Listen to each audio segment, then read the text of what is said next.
For the few that have actually read any terms and conditions, what sneaky things have you found? This could be interesting. If this is super surprising, but I read the entire lease for my first apartment, and apparently I couldn't get out of my lease even if I died. That's a bit rough. In the hiring contract for the last company I worked for, there was a line buried on page 22 that said if you email a certain email address on your first day saying you saw the line, you get a bonus day of PTO for the year. A while ago, 2011, there was a scheme, work from home, service widely advertised all over Facebook and other places, promising enormous paychecks and a free trial. It was an opt-out subscription service, as you might expect. Curious as to how the scam worked, I looked at their T's and C's. There was a clause in there requiring you to pay $10,000 in compensation to the company if you filled a chargeback against their fees.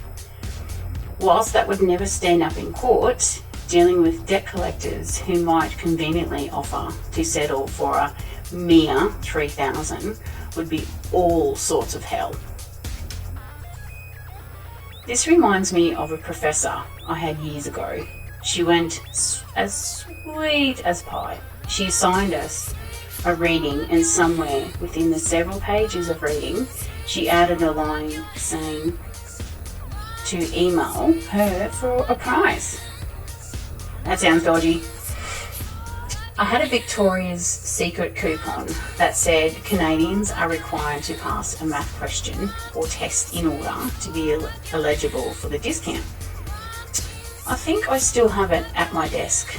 My job, in part, is writing terms and conditions, agreements and disclosures for the bank I work at. So I actually do read a lot of T's and C's in homepage to the amount of time my colleagues in the field put into writing 18 pages of shit no one but examiners read. The Canadian math requirement is the strangest thing I've ever seen. Sony can sue you for literally not updating your console software if you're not connected to internet. That's bizarre. Back in the day when people legally acquired new music by buying CDs, one of the bands I listened to would hide nice little messages to fans in the copyright legal fine print in the booklet that came with the CD. Sometimes there would be a small link to a hidden part of their website that had extra content. I know at some point Chromecast was not responsible if it killed you. I haven't looked at it in years though. Used to work for them, so you get to learn the terms pretty quickly. Something that I never wish I read on Fabletix's online store. Apparently, if you make any purchase, they automatically sign you up to their VIP program, which is a $50 per month subscription for VIP clothes. I made one purchase on their site, checked out like any other online stores, and got my clothes a week later. 8 months goes by and I noticed $50 taken out from my bank from Fabletix. I check my bank pretty often, so I know how I missed this. And it turns out to be a recurring payment for 8 months. I called their support line and explained to the guy that I never signed up for this subscription and I never ever received any sign-up confirmation emails or payment statements to know what was happening. He said, I most likely signed up when I purchased my clothes 8 months ago because it's in their terms. It's like once you sign up, they ghost you and take your money every month.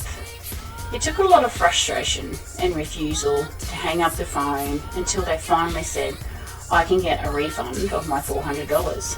Plus, that was just sitting in my VIP account. It was like Clearly, I was unaware of this because from the past 8 months, I haven't made any more purchases on this stupid site. Give me my money back. They finally refunded it all. Effing scammers. Don't buy shit from Fabletix. I still should leave an online review about it because after looking up Fabletix scam, it seems to happen a lot to a lot of people. That's rough. WhatsApp. When it went full Facebook 4 years after purchasing, sent out to an Android update. The update said it was just adding the ability to give group chats a subheading. Was it what it was actually doing was giving Facebook permission to take information. This option was enabled by default. Of course it was. And you had only 3 months to notice that had happened before the option to opt out was disabled. I was late in noticing this, but when I read the terms and conditions, the last line said something along the lines of, even if you opt out, Facebook and the Facebook family or companies will still take the data for training purposes. And deleted my account. They probably had my info by the point, but F that shit. Installed Signal. I'm a lawyer. Whenever upgrades tell me they want to go to law school, I tell them to read the entire iTunes terms and conditions without skipping a single sentence. If they can't get through it, they don't have the discipline and attention to detail for law school.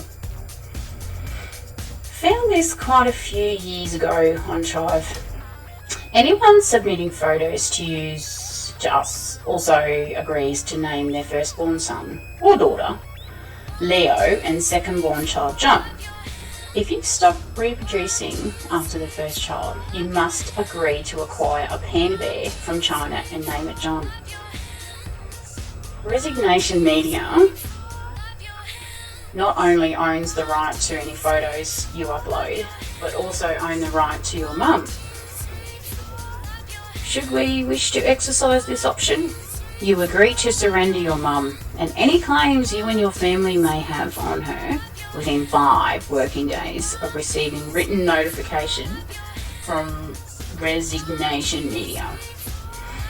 In the event your dad or your mum's parents intervene and claim joint ownership of your mum, Resignation Media reserves the right to bitch slap them and give all the parties Justin Bieber haircuts.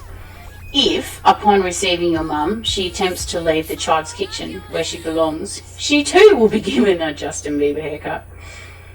This was about 6 years ago, and they have since changed it. I did take a screenshot of it, but then it's at my home on my personal computer. But I can do, for now, is a link to an older Reddit thread I found. Wanted to sign my kid up for cheerleading. Sat there and read the terms and agreement. She said something along the lines of, "We are not responsible for any accidents that occur in the transportation of your child. My husband lost his brother in a school transportation accident, and they initially tried to avoid the blame. So naturally, that line gave us heebie-jeebies, and we just left. Turns out they were just a shady company all round. She now does her cheerleading through her school." The Apple terms and condition for iOS update are in Japanese, regardless of your language. It wasn't actually me, but I was the manager and I was interning with. He told me about how it was important to read everything, even the terms and conditions. When you go to an iPhone license page for something else, I don't remember, it says that they won't take any responsibility to any shock you receive from the phone if it were 5 millimeters away from you, unless you had something blocking it from your skin, like clothes or a pocket protector. That's insane. I was stoned and downloaded a mobile game some years ago and decided to read the terms and conditions. It was like 20 pages and mostly had to do with privacy and microtransaction stuff. In the back half of the paragraph was the lyrics to Totos Africa. Haha, that's gold. Buying my first car at a dealership too close to a naval base. Never bought a car before, had no idea what to do. Monthly payment is $250. That sounds sensible. Sat down and read the contract, much to the chagrin of the sales guy. Interest rate was 18%. I knew enough to walk away. A friend of mine claims he actually read the whole terms and conditions. Apparently, they can take away games from the library whenever they want, regardless of how much you paid.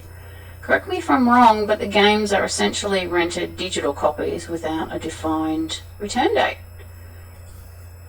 While buying a train ticket in Russia, if the train breaks down, don't think of this a way to get compensation. Consider it as a part of the Russian experience.